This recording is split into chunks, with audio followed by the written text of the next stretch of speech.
পূর্ব দিগন্তে সূর্য উঠলেও নেই জৌলস, ঘন কুয়াশায় ঢাকা চারপাশ। কাছের দূরত্ব দৃষ্টিসীমার আড়ালে। হিমেল হাওয়া আর কনকনে ঠান্ডায় ঘরের বাইরে মানুষের উপস্থিতিও তুলনামূলক কম। দিনের বেলায়ও হেডলাইট জ্বালিয়ে চলছে যানবাহন। শীতের তীব্রতায় সবচেয়ে বেশি দুর্ভোগে ছিন্নমূল ও শ্রমজীবী মানুষ। ঠান্ডা উপেক্ষা করেই বের হতে হচ্ছে কাজের সন্ধানে। একটু উষ্ণতা পেতে রাস্তার পাশেই খড়কুটো জ্বালিয়েছেন কেউ কেউ। হাড় কাঁপানো ঠান্ডা, আসলে অসহায় মানুষদের খুব কষ্টকর হয়ে গেছে। এবার মনে হচ্ছে যে আগেই বোধহয় এসে পড়েছে আর কি ঠান্ডাটা, এবার একটু বেশিই মনে হচ্ছে ঠান্ডা। টানা 3 দিন ধরে উত্তরের জেলা পঞ্চগড়ের উপর দিয়ে বয়ে যাচ্ছে মৃদু শৈত্যপ্রবাহ।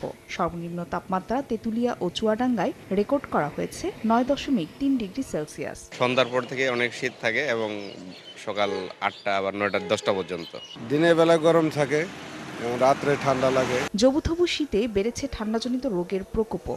এর মধ্যে শিশু ও বৃদ্ধের সংখ্যাই বেশি। শয্যার চেয়ে ময়মনসিংহ মেডিকেলে 4 গুণ বেশি রোগী ভর্তি থাকায় সেবা দিতে হিমশিম খাচ্ছেন নার্স ও চিকিৎসকরা।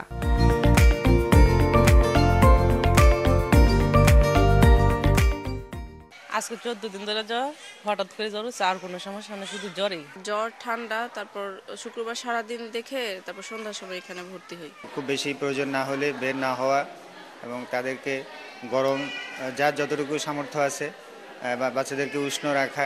চলতি মাসে এই হাসপাতালের শিশু ওয়ার্ডে ভর্তি 1,500-এরও বেশি রোগী। ফাহরিয়া ফারজানা, সময় সংবাদ।